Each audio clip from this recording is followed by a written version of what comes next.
नमस्कार दोस्तों। तो जिस चीज़ का सबसे ज़्यादा डर था कि क्या ईरान रिटेलिएट करेगा और अगर रिटेलिएट करेगा तो कहाँ पर करेगा, क्या ये मामला वेस्ट एशिया के को एकदम मुहाने पर ला करके खड़ा कर देगा, वेस्ट एशिया मामला और बिगड़ जाएगा, वो चीज़ हो चुकी है।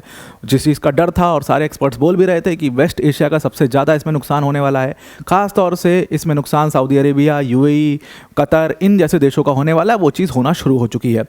एक्सप्लोजन सुनाई दिए गए दुबई से। दुबई में कई जगह पर ईरान ने फिर से अटैक किया है, स्ट्राइक्स किए हैं और ये तीसरी बार है जब दुबई में ये स्ट्राइक्स किए गए हैं।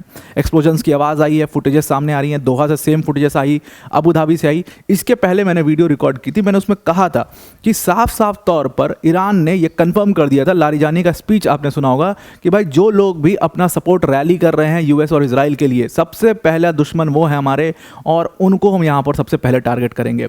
और इस पूरे मामले में सनसनी और ज़्यादा तेज तब हो जाती है और ज़्यादा तब बढ़ जाती है जब यूके ने कह दिया कि ईरान ने 2 बैलिस्टिक मिसाइल्स साइप्रस वाला जो हमारा बेस है वहाँ पर फायर किया और हमें टारगेट करने की कोशिश की जा रही है। तो now we will also take defensive actions. अब यहाँ पर क्या यूके भी इस पूरे मामले में उतर गया है?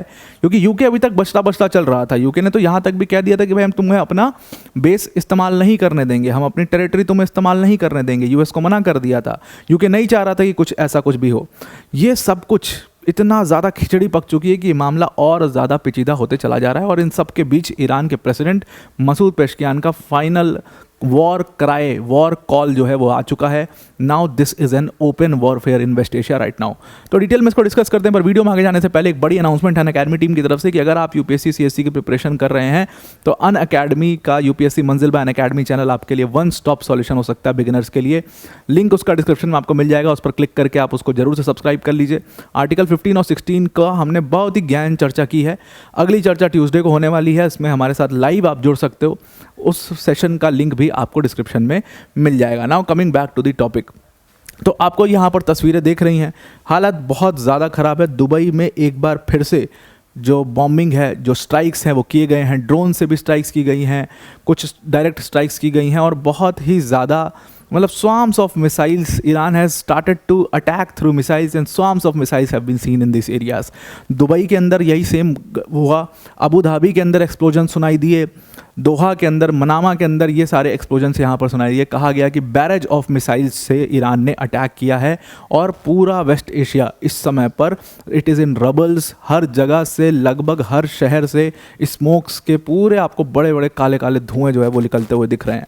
सबसे बड़ी बात ये थी, और इसमें मैंने पहले भी इस चीज़ को बोला था, कि जो सिटी में ज़्यादा टूरिस्ट अट्रैक्शन होता है, टूरिस्ट ज़्यादा आते हैं, थोड़ी सी पॉपुलेशन वहाँ की अच्छी खासी ठीक ठाक पॉपुलेशन है, उनको ईरान सबसे पहले टारगेट करेगा और वही ईरान ने यहाँ पर कर दिखाया। अब इसमें नुकसान किसका हो रहा है? क्या इसमें यूएस का नुकसान हो रहा है? क्या इसमें डायरेक्टली इजराइल का नुकसान हो रहा है? No, not at all. बल्कि यहाँ पर सबसे ज़्यादा नुकसान जिस देश का हुआ है, मुझे तो बहुत ऐसा लग रहा है कि सबसे ज़्यादा नुकसान सारी चीज़ों को देख करके, सारे स्पेकुलेशंस को देखते हुए, सबसे ज़्यादा नुकसान अगर किसी का हुआ है तो वो यूएई का इसमें सबसे ज़्यादा नुकसान हुआ है। तो दुबई की हालत बहुत इस समय पर ख़राब है। कई एक्सप्लोजन्स, कई ब्लास्ट दुबई से सुनाई देने। जो वहाँ के लोग हैं, सिटीजन्स हैं, जो अभी तक पीस थे, अभी तक काम थे, अभी तक पैनिक नहीं कर रहे थे, अब पैनिक शुरू हो चुका है। Now they have started to think कि भाई हमें आप बचा नहीं पा रहे हो, हमारी अथॉरिटीज़ नहीं बचा पा रही हैं, कैजुअलिटीज़ हो सकती हैं, दिक्कत हो सकती है। उन्होंने अब बोलना शुरू कर दिया है, वो अब पैनिक मोड में आ चुके हैं। बिल्कुल रोड्स, बिल्कुल सब कुछ खाली दिखना शुरू हो चुका है और लोग घरों में डर करके बैठे हुए हैं। कई सारे लोगों ने, रेसिडेंट्स ने न्यूज़ एजेंसी से बात की और कही कि हमको बस कैसे भी करके यहाँ से निकालो, इवैक्यूएट करो। सेम हालत कुछ अबू धाबी में भी हुई है, जहाँ पर कई सारे लाउड एक्सप्लोजन सुनाई दिए। ये शायद मनामा की तस्वीर है, कंफर्म नहीं है, लेकिन वहीं की तस्वीर है। और ये पूरा जो उड़ता हुआ ब्लैक खतरनाक स्मोक है, ये सीधा एक ईरानी एयर स्ट्राइक का है। कहा जा रहा है कि ईरान ने सीधे तौर पर यहाँ पर मनामा में बहुत बड़ा एक्सप्लोजन्स देखे गए जो कि ईरानी स्ट्राइक से देखे गए। हालांकि कंफर्मेशन इसके ऊपर नहीं है। दूसरी जो तस्वीर आई वो दोहा से आई। दोहा से ये तस्वीर आई जहाँ पर एक होटल है और आराम से ईरानी स्ट्राइक जो है वो एक ड्रोन से आकर के वहाँ पर ब्लास्ट होता है। वो होटल पूरी तरीके से कुछ ही सेकंड्स में, चंद सेकंड्स में पूरा ख़त्म हो जाता है और पूरे वहाँ से आग निकलने लगती है, धुआं निकलने लगता है। हालांकि इसको अभी वेरीफाई नहीं किया जा सका है कि ये फुटेज जो है सही है, क्योंकि इतना एआई और इस सब का इस्तेमाल और इतना चटकारे लेना शुरू हो चुका है इस पूरे मामले में कि कंफर्मेशन हर चीज़ के लिए तुरंत नहीं आती है। पहले जब ऐसे कुछ होता था तो तुरंत कंफर्मेशन हो जाती थी कि भाई हाँ वीडियो आ गई तो मतलब मामला हुआ है।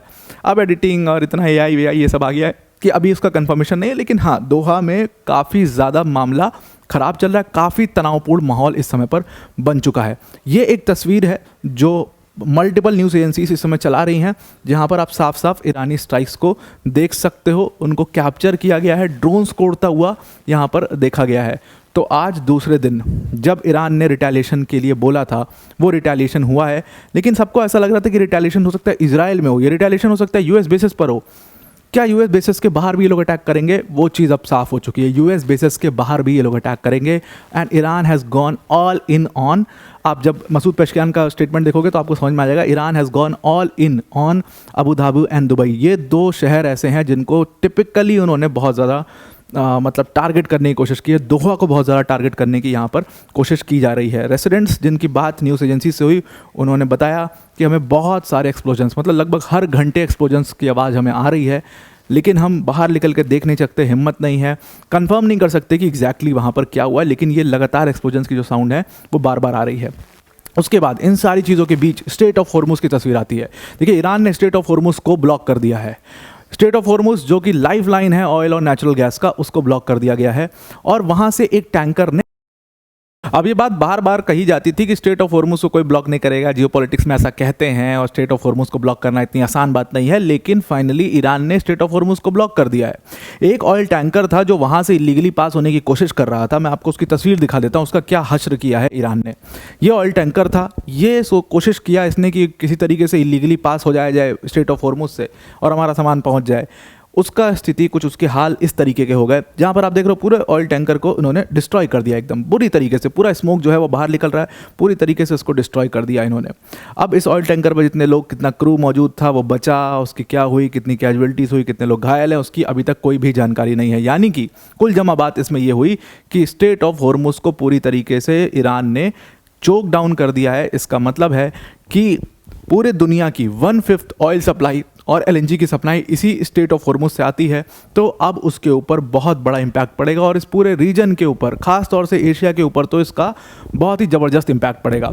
अब इन सारी चीज़ों में सबसे बड़ी बात, जो सबसे सनसनीखेज़ अगर न्यूज़ के सेंस में कहें तो सबसे सनसनीखेज़ बात होती है जब यूके क्लेम करता है कि ईरान ने उनके जो साइप्रस वाला बेस है उसके ऊपर 2 बैलिस्टिक मिसाइल से फायर कर दिया है। ब्रिटेन के डिफेंस सेक्रेटरी बोलते हैं कि 2 बैलिस्टिक मिसाइल का इस्तेमाल करके साइप्रस वाले उनके बेस के ऊपर फायर किया गया है, इनको स्पॉट किया गया है। दोनों ईरानियन बैलिस्टिक मिसाइल्स थी और अगर ईरान ऐसे बैलिस्टिक मिसाइल का इस्तेमाल यूके की टेरिटरी के ऊपर करेगा तो यूके फिर इसका डिफेंसिव एक्शन लेना पड़ेगा। देखिए, यूके अभी तक इस पूरे मामले में बाहर था, उसका कोई लेना देना नहीं था। यूके तो ये कह रहा था कि भाई हम यूएस को नहीं करने देंगे कुछ, हम अपने एयरबेसेस का इस्तेमाल नहीं करने देंगे, ऐसा वैसा ये सारी बातें हो रही थी। लेकिन अब यूके ने कहा कि भाई अब हम डिफेंसिव एक्शन लेंगे, हम अपने वॉर प्लेन्स जो मौजूद हैं इस पूरे रीजन के अंदर उनका इस्तेमाल करके हम डिफेंसिव एक्शन करेंगे। जो हमारा कतर वाला बेस है उसको भी इस्तेमाल करके हम डिफेंसिव एक्शन कर। डिफेंसिव एक्शन का मतलब क्या? डिफेंसिव एक्शन जैसा कुछ नहीं, इसका मतलब है that now we are also going to retaliate, क्योंकि आप हमारे ऊपर फायर कर रहे हो बैलिस्टिक मिसाइल्स तो हम रिटेलिएट करेंगे उसका। That means now they have also come into this thing. अब यूके भी इसमें घुस चुका है पूरी तरीके से। जो बची कुची कसर थी वो मसूद पेशकियान के स्टेटमेंट ने फुलफिल कर दी। बची कुची कसर लग रहा था कि शायद ईरान निगोशिएशन के लिए रेडी हो जाए, ईरानियन मिनिस्टर्स निगोशिएशन के लिए रेडी हो जाएं और कुछ इसमें थोड़ी बहुत मतलब जो बची कुची बात है वो हो जाए, कहीं से निगोशिएशन होने के चांसेस हो जाएं। मसूद पेशकियान यानी कि ईरान के प्रेसिडेंट का स्टेटमेंट आया, उन्होंने कहा कि जो ये अयतुल्ला खोमेनी को मारा गया है ब्रूटली, ये एक बहुत बड़ा धब्बा है और कहीं ना कहीं ये एक लड़ाई है, खुली वॉर है मुस्लिम्स के अगेंस्ट में। तो नाउ मुस्लिम्स गेट टुगेदर और अब ईरान का ये लेजिटिमेट राइट है, बीइंग अ मुस्लिम, ये हमारा लेजिटिमेट राइट है कि हम अब अपने जो परपेट्रेटर्स हैं, जो इसके मास्टरमाइंड थे, उनसे रिवेंज लें। इजराइल का उसके मतलब विपरीत बिल्कुल स्टेटमेंट आया। इजराइल ने कहा कि बेटा अभी ये बिल्कुल पहला स्टेप था, अयतुल्ला खोमेनी को मारना, उसके साथ उनके 40 कमांडर्स को मारना, ये तो समझ लो पहला स्टेप था। अगर आप कोई भी रिवेंज की घटना करते हो तो हम डिफरेंट लोकेशंस के ऊपर एयर स्ट्राइक करेंगे। उन्होंने कहा कि ये तो आप सिर्फ एक एग्जाम्पल था, एक ट्रेलर था मूवी का, मूवी अभी आनी बची हुई है। आप देखो कि हमने कुछ सेकंड्स के अंदर ब्रॉड डे लाइट में आपके इतने सारे लोकेशंस पर टारगेट कर दिया और सब हिट किया और अयतुल्ला खोमेनी को मार गिराया।